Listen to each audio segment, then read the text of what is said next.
ცალკე აღებული ნებისმიერი სოხედელობის არსი მნიშვნელოვანწილადაა დამოკიდებული იმაზე, ეფუძნება ის წმენას თუ არა.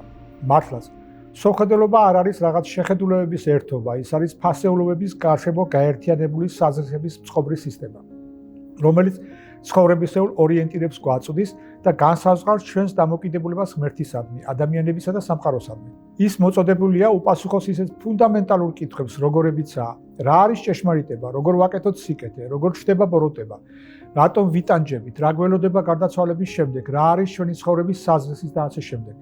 ცხადია, რომ ჩვენი სურვილია ამ კითხვებზე ისეთი პასუხები მივიღოთ, რომლებიც შეცვლას არ ბადებს, მაგრამ ასეთი რამ მხოლოდ ღმერთს შეუძლია. ღვთაებრივი ავტორიტეტის გარეშე შეუძლებელია ასეთ სოხედელობრივ მეტაფიზიკურ საკითხებზე ბოლომდე დამარწმუნებელი პასუხის მიღება, რადგან ადამიანები მათზე რადიკალურად განსხვავებულ პასუხებს იძლევიან.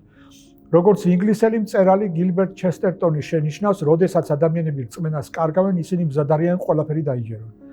მაგრამ აქ პრობლემა იმაში მდგომარეობს, რომ ქრისტიანული რწმენა ორგვარია. პირველი ჭეშმარიტი, ანუ ავთენტური, რომელიც ადამიანის გულსა და მისწრაფებებს ზეცისკენ, ანუ მარადიული ცხოვრებისა და ფასეულობებისკენ მიმართავს და მეორე გამიწიერებული ქრისტიანობა, რომელიც მიწიერი წარმავალი მიზნებისკენაა ორიენტირებული და ღმერთსა და რელიგიას მხოლოდ ამ მიზნების მიღწევის ინსტრუმენტებად აღიქვავს.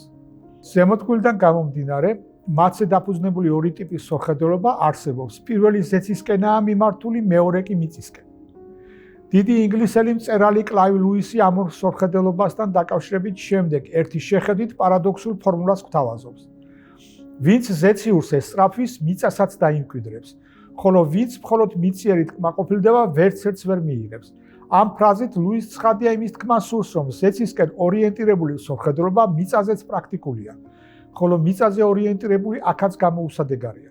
ეს ასე იმიტომაა, რომ ჭეშმარიტ რწმენაზე დაფუძნებული სოხედელობა ადამიანს ცხოვრებისეული სიზნელების გადალახვის ერთადერთ სწორი, მიწიერი თვალსაზრისით გამართლებულ გზას თავაზობს, რადგან მას მოუწოდებს იმედიანად სასოწარკვეთის გარეშე შეხვდეს გაჭირვებასა და ტანჯვას, სიყვარულის და სიკეთის კეთების აღშენებლობითი უნარი შეინარჩუნოს სიძულვით გარშემორტყმ გარემოში, უიმედობას არ მიეცეს წარუმატებლობისას და ნიჰილიზმში არ ჩავარდეს უსამართლობის შემხედვარი.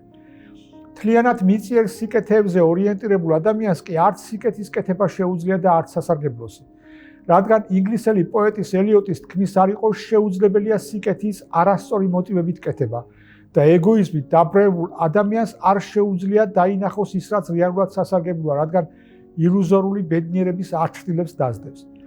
სწორი სოხედელობის შეძენასა და შინარჩუნებას წინ ეღობება პერმანენტული და საყოველთაო მიზეზი.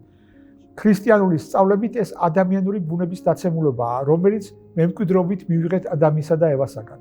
დაცემული ბუნება ადამიანს მიწიერ სიამოვნებებს და მიწიერ მიზნებს აჯაჭვავს.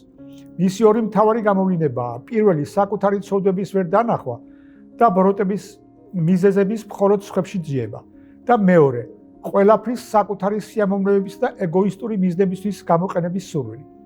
დაცემული ადამიანური ბუნების ამ ორი მთავარი გამოვლინების გამოა, რომ გამიწიერებული ქრისტიანობა ყველაზე ხშირად მის პოლიტიზაციაში ვლინდება.